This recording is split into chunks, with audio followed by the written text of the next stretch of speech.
Hello നമസ്കാരം.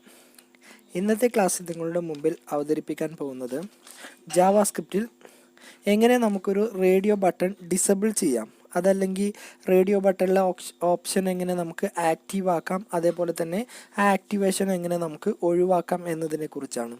Radio button എന്തിനാണ് ഉപയോഗിക്കുന്നതെന്ന് എല്ലാവർക്കും അറിയാം. നമുക്ക് ഏതെങ്കിലും ഒരു സ്പെസിഫിക് ആയിട്ടുള്ള ഒരു കാര്യം, അതായത് മെയിലാണോ ഫീമെയിലാണോ അതല്ലെങ്കിൽ എസ് ഓർ നോ, അതേപോലെ ഏതെങ്കിലും ഒരു സ്പെസിഫിക് ആയിട്ടുള്ള കാര്യം മാത്രം സെലക്ട് ചെയ്തെടുക്കാൻ വേണ്ടിയാണ് നമ്മൾ റേഡിയോ ബട്ടൺ ഉപയോഗിക്കുന്നത്. അപ്പോൾ ഈ റേഡിയോ ബട്ടൺ നമുക്ക് എങ്ങനെ അതിൻ്റെ ഓപ്ഷൻ നമുക്ക് ആക്റ്റീവ് ആക്കി വെക്കാമെന്നും അതെങ്ങനെ ഡീആക്ടിവേഷൻ ആക്കി വെക്കാം എന്നതിനെക്കുറിച്ചുമാണ് ഇന്നത്തെ ക്ലാസ് നിങ്ങളുടെ മുമ്പിൽ അവതരിപ്പിക്കാൻ പോകുന്നത്. ഓക്കെ, അപ്പോൾ നമുക്ക് ജാവാസ്ക്രിപ്റ്റിൽ ഈ റേഡിയോ ബട്ടൺ ആക്ടിവേഷനും അതേപോലെ ഡീആക്ടിവേഷനും ചെയ്യുന്നു എന്നതിനെ കുറിച്ചാണ് ഇന്ന് പറയാൻ പോകുന്നത്. അപ്പോൾ സാധാരണ ചെയ്യുന്ന രൂപത്തിൽ തന്നെ HTML എന്ന് എഴുതി അതിനുശേഷം നമ്മളിവിടെ വന്ന് ജാവാസ്ക്രിപ്റ്റ് തുടങ്ങുകയാണ്. അപ്പോൾ സ്ക്രിപ്റ്റ് എന്ന് ചേർത്ത് കൊടുത്തു. ഇതിൻ്റെ ഉള്ളിൽ നമ്മളൊരു ഫംഗ്ഷന് ചേർത്ത് കൊടുക്കുന്നുണ്ട്. ഫംഗ്ഷൻ്റെ പേര് ഫംഗ്ഷൻ എന്ന് ചേർത്ത് കൊടുത്തു. ഓക്കെ, ഇതിൻ്റെ ഉള്ളിൽ എന്താണോ കൊടുക്കേണ്ടതെന്ന് നമുക്ക് ഇതിലേക്ക് ആവശ്യമായിട്ടുള്ള HTML എഴുതിയതിന് ശേഷം നമുക്ക് ചേർത്ത് കൊടുക്കാം. ഓക്കെ, അപ്പോൾ ആദ്യം തന്നെ നമ്മളിവിടെ വന്ന് നമ്മുടെ HTML ആവശ്യമായിട്ടുള്ള ബോഡി സെക്ഷന് സ്റ്റാർട്ട് ചെയ്യുകയാണ്. ഓക്കെ, ഇതിൻ്റെ ഉള്ളിൽ നമ്മൾ H2 എന്ന ടാഗ് ചേർത്ത് കൊടുത്തു. ഓക്കെ, H2 എന്ന ടാഗിൻ്റെ ഉള്ളിൽ നമ്മൾ ഒരു ഹെഡിങ് ചേർത്ത് കൊടുത്തു. ഞാൻ disable radio button using drop down.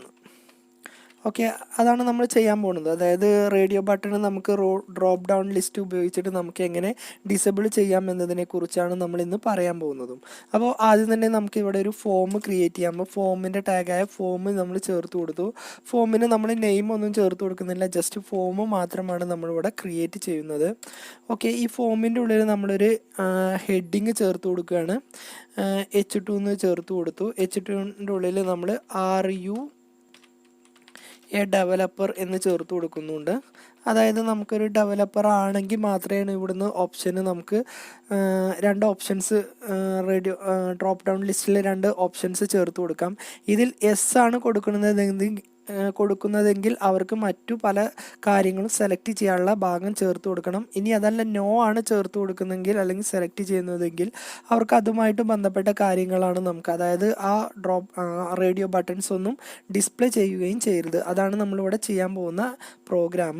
ഇനി നമ്മളിവിടെ വന്ന് സെലക്ട് വെച്ചിട്ടാണ് ചെയ്യുന്നത്. അപ്പോൾ സെലക്ട് നമ്മൾ ചേർത്ത് കൊടുത്തു. സെലക്റ്റിന് നമ്മൾ ID മാത്രമാണ് ചേർത്ത് കൊടുക്കുന്നത്, നെയിം ഒന്നും ചേർത്ത് കൊടുക്കുന്നില്ല. ഓക്കെ, ID ആയിട്ട് നമ്മൾ ചേർത്ത് കൊടുക്കുന്നത് മൈ ആൻസർ എന്നാണ്. ഇഷ്ടമുള്ള എന്താണെങ്കിൽ നമുക്കത് ചേർത്ത് കൊടുക്കാൻ ഞാൻ മൈ ആൻസർ എന്ന് ചേർത്ത് കൊടുത്തു. ഓക്കെ, അതിനുശേഷം അതേ രൂപത്തിൽ തന്നെ നമുക്കിവിടെ ഒരു ഓൺ ചേഞ്ച് കൂടി ചേർത്ത് കൊടുക്കണം. അപ്പോൾ നമ്മളിവിടെ വന്ന് ഓൺ ചേഞ്ച് എന്ന് ചേർത്ത് കൊടുത്തു. ഓൺ ചേഞ്ച് എന്ന് പറയുമ്പോൾ ഇവിടെ ചേഞ്ച് ചെയ്യുമ്പോൾ ഈ ഫംഗ്ഷൻ എന്ന ഫംഗ്ഷനാണ് വർക്ക് ചെയ്യേണ്ടത്, FUN എന്ന ഫംഗ്ഷനാണ് വർക്ക് ചെയ്യേണ്ടത്. ഓക്കെ, ഇനി ഇതിൻ്റെ ഉള്ളിൽ നമുക്കൊരു ഡ്രോപ്പ് ഡൗൺ ആയതുകൊണ്ട് നമുക്കിവിടെ ഓപ്ഷന് ചേർത്ത് കൊടുക്കുക. അപ്പം നമ്മളിവിടെ വന്ന് ഓപ്ഷൻ എന്ന് ചേർത്ത് കൊടുത്തു. ഓപ്ഷൻ്റെ വാല്യൂ എന്നുള്ളത് നമുക്ക് ഫസ്റ്റത്തത് ചൂസ് എന്ന് ചേർത്ത് കൊടുക്കുക. അതായത് ഡിഫാൾട്ടായിട്ട് വരാൻ വേണ്ടിയാണ് നമ്മൾ ചൂസ് എന്ന് ചേർത്ത് കൊടുക്കുന്നത്. ആദ്യത്തെ ഓപ്ഷൻ തന്നെ നമുക്ക് ചൂസ് എന്ന് വരാൻ വേണ്ടിയാണ് നമ്മൾ ചൂസ് എന്ന് ചേർത്ത് കൊടുക്കുന്നത്. അതേപോലെ തന്നെ ഇത് കോപ്പി ചെയ്തിട്ട് രണ്ടാമത്തത് നമുക്കിവിടെ വന്ന് എസ് എന്നും അതേപോലെ മൂന്നാമത്തത് നമുക്കിവിടെ വന്ന് നോ എന്നും ചേർത്ത് കൊടുക്കാം. ഓക്കെ, അടുത്തത് നമ്മളിവിടെ വന്ന് രണ്ടെണ്ണം കൂടി ഞാനിവിടെ പേസ്റ്റ് ചെയ്യുന്നുണ്ട്. ആദ്യത്തതിന് നമുക്കിവിടെ വന്ന് എസ് എന്ന് ചേർത്ത് കൊടുക്കാം. എസ് എന്നും രണ്ടാമത്തതിന് നമ്മളിവിടെ വന്ന് നോ എന്നും ചേർത്ത് കൊടുക്കും. നോ എന്ന് സെലക്ട് ചെയ്യാനും വേണ്ടിയിട്ടാണ് നോ എന്നും ചേർത്ത് കൊടുത്തത്. ഓക്കെ, ഇവിടെ ചൂസ് എന്നുള്ളിടത്തും ആദ്യത്തിന് നമ്മൾ എസ് എന്നും രണ്ടാമത്തതിന് നമ്മൾ നോ എന്നും ചേർത്ത് കൊടുക്കുന്നുണ്ട്. ഓക്കെ, ഇത്രയാണ് നമ്മൾ റേഡിയോ ബട്ടണിൽ വരുന്നത്. അതിന് താഴെ നമ്മൾ എന്ത് ചെയ്യാണ്, ഇവിടെ ഫോം കൂടി സെലക്റ്റും ഫോമും ക്ലോസ് ചെയ്തു. അതിനുശേഷം നമുക്ക് ഇവിടെ വന്ന് ഒരു B ടാഗ് ഓപ്പൺ ചെയ്യാം. അപ്പോൾ B എന്ന് ചേർത്ത് കൊടുത്തു. ഓക്കെ, B കൊടുക്കുന്നതിൻ്റെ മുമ്പ് നമുക്കിതൊരു പാരഗ്രാഫ് ടാഗാക്കി മാറ്റാം. അതിൻ്റെ ഉള്ളിൽ നമ്മൾ B എന്നൊരു ടാഗ് കൂടി ചേർത്ത് കൊടുത്തു. എന്നിട്ട് ഇഫ് യു സെലക്റ്റഡ് എസ്, അതായത് നിങ്ങൾ സെലക്റ്റഡ് യെസ് എന്നാണ് നമ്മൾ സെലക്ട് ചെയ്യുന്നതെങ്കിൽ നമുക്ക് എന്ത് ചെയ്യണം, ഇതിൻ്റെ താഴെയുള്ള റേഡിയോ ബട്ടണ് നമുക്ക് വർക്ക് ചെയ്യണം. അപ്പോൾ നമുക്ക് ആ റേഡിയോ ബട്ടണ് ക്രിയേറ്റ് ചെയ്യാം. അപ്പോൾ റേഡിയോ ബട്ടണ് ക്രിയേറ്റ് ചെയ്യാൻ നമ്മളിവിടെ വന്ന് ആദ്യം തന്നെ ലേബലിൻ്റെ ഉള്ളിലാണ് ചേർത്ത് കൊടുക്കുന്നത്. ലേബൽ എന്ന് ചേർത്ത് കൊടുത്തു. ലേബൽ 4, ലേബലിന് നമ്മൾ പ്രത്യേകിച്ച് ടെക്സ്റ്റ് ഒന്നും നമ്മളിവിടെ ചേർത്ത് കൊടുക്കുന്നില്ല. അതിനുശേഷം നമുക്കിവിടെ വന്ന് ഒരു റേഡിയോ ബട്ടണ് ചേർത്ത് കൊടുക്കാം. അപ്പോൾ ഇൻപുട്ട് റേഡിയോ എന്ന് നമ്മൾ ചേർത്ത് കൊടുക്കുന്നുണ്ട്.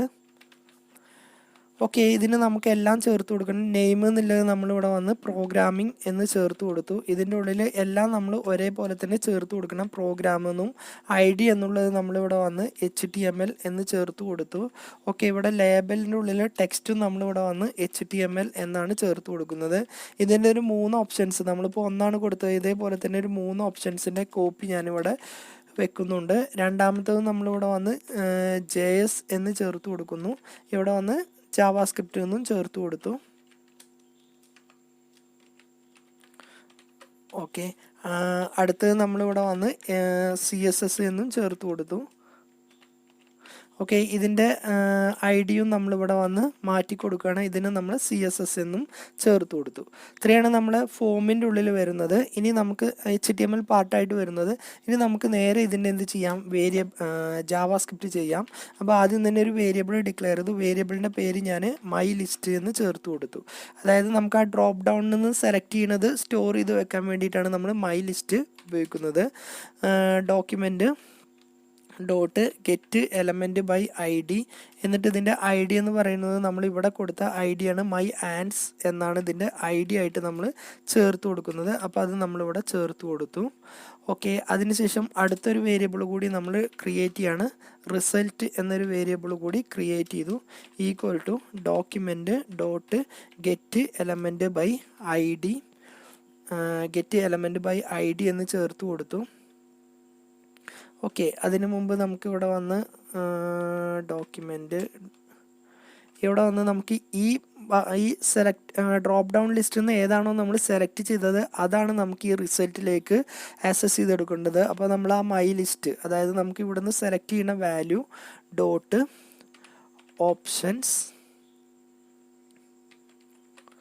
ഓപ്ഷൻസ് എന്ന് ചേർത്ത് കൊടുത്തു. അതിനുശേഷം നമുക്ക് എന്ത് ചെയ്യാം, ഇതേപോലെ ഒരു ബ്രാക്കറ്റ്, ഒരു സ്ക്വയർ ബ്രാക്കറ്റ് ഓപ്പൺ ചെയ്യുക.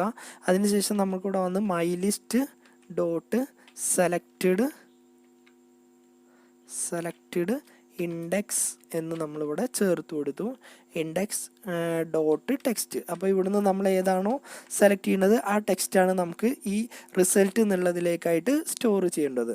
ഇനി അതിനുശേഷം നമുക്ക് എന്ത് ചെയ്യാം, ഈഫ് കണ്ടീഷൻ വെച്ചിട്ടാണ് ബാക്കി നമ്മൾ ചെയ്യുന്നത്. ഈഫ് റിസൾട്ട് ഈക്വൽ ടു അതായത് 2 ഈക്വൽ ടു നോക്ക് തുല്യമാണെങ്കിൽ നമുക്ക് എന്ത് വർക്ക് ചെയ്യണം എന്നുള്ളതാണ് ഇവിടെ ചേർത്ത് കൊടുക്കുന്നത്. അപ്പോൾ നമ്മളിവിടെ വന്ന് document .get element by ID, അതിനുശേഷം നമുക്കിവിടെ വന്ന് ആദ്യത്തെ ID എന്ന് പറയുന്നത് HTML, അതായത് ഒന്നാമത്തെ ഡ്രോപ്പ് ഡൗൺ ലിസ്റ്റിൻ്റെ നമുക്ക് ഡിസബിൾഡ് ഈക്വൽ ടു ട്രൂ എന്ന് ചേർത്ത് കൊടുക്കുക. അതായത് അത് ഡിസ്പ്ലേ അതായത് അത് ഓപ്പൺ ചെയ്ത് വരുമ്പോൾ തന്നെ നമുക്ക് അതെന്ത് ചെയ്യരുത്, അവിടെ നമുക്ക് കാണരുത് എന്നുള്ളതാണ് നമ്മളിവിടെ പറയുന്നത്. അപ്പോൾ നമുക്ക് എന്ത് ചെയ്യാം, ഡിസബിൾഡ് എന്നുള്ളത് ട്രൂ ആക്കി കൊടുക്കുക. ഇങ്ങനെ നമ്മൾ 3 എണ്ണമാണ് അവിടെ വരുന്നത്. അപ്പോൾ ആ 3ൻ്റെയും നമുക്ക് ചേർത്ത് കൊടുക്കാം.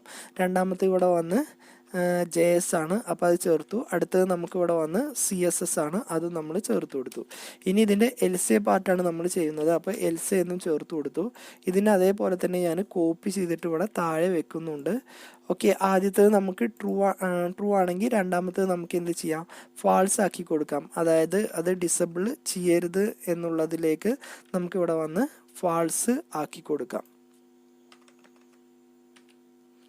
ഓക്കെ, ഇത്രയും ചെയ്തതിന് ശേഷം നമുക്കിതൊന്ന് റണ്ണ് ചെയ്യിപ്പിച്ച് നോക്കാം. അപ്പോൾ ലൈവ് സെർവർ വെച്ചിട്ടാണ് നമ്മൾ റൺ ചെയ്യുന്നത്. അപ്പോൾ നമ്മളിവിടെ വന്ന് റൈറ്റ് ക്ലിക്ക് ചെയ്തു, അതിൻ്റെ ഓപ്പൺ വിത്ത് ലൈവ് സെർവറിന് ചേർത്ത് കൊടുത്തു.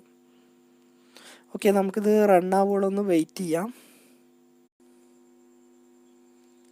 ഓക്കെ, അപ്പോൾ നമുക്കിതിൻ്റെ ഔട്ട്പുട്ട് കിട്ടിയിട്ടുണ്ട്. ഇനി ഇതിൽ വർക്ക് ആവുണ്ടോ ഇല്ലയോ എന്ന് നമുക്കൊന്ന് ജസ്റ്റ് ഒന്ന് ടെസ്റ്റ് ചെയ്ത് നോക്കാം. അപ്പോൾ നമ്മളിവിടെ വന്ന് ചൂസിൽ ക്ലിക്ക് ചെയ്ത് നമ്മളിവിടെ വന്ന് നോ ആണ് സെലക്ട് ചെയ്യുന്നതെങ്കിൽ ഓക്കെ, ഇതിൽ വർക്ക് ആവണില്ല, സം മിസ്റ്റേക്ക് ഉണ്ട്. അപ്പോൾ നമുക്കിതിൽ എന്താണോ മിസ്റ്റേക്ക് വന്നതെന്ന് ചെക്ക് ചെയ്ത് നോക്കാം. ഓക്കെ, അപ്പോൾ നമുക്കിവിടെ വന്ന് ഇൻസ്പെക്ഷനിൽ പോയിട്ട് നമുക്ക് ഇതിലെ എറർ എന്താണെന്ന് നമുക്ക് ചെക്ക് ചെയ്ത് നോക്കാം. അപ്പോൾ ഒരു എററാണ് ഇവിടെ കാണിച്ചു തരുന്നത്. അപ്പോൾ കൺസോളിൽ പോയി ഇവിടെ വന്ന് server response not found. Okay, നമുക്കിതിലേക്ക് ചെറിയൊരു ഭാഗം കൂടി നമുക്കിതിലേക്ക് ആഡ് ചെയ്യാം. അപ്പോൾ ഞാനിവിടെ വന്ന് വാല്യൂ എന്നുള്ളത് കൂടി ചേർത്ത് കൊടുക്കുന്നുണ്ട്. ഒന്നാമത്തെ വാല്യൂ ഞാനിവിടെ വന്ന് HTML എന്ന് ചേർത്ത് കൊടുത്തു. രണ്ടാമത്തതിന് വാല്യൂ ഞാനിവിടെ വന്ന് JS എന്നും ചേർത്ത് കൊടുത്തു. മൂന്നാമത്തതിന് ഞാൻ വാല്യൂ വന്നിട്ട് CSS എന്നും കൂടി ചേർത്തു.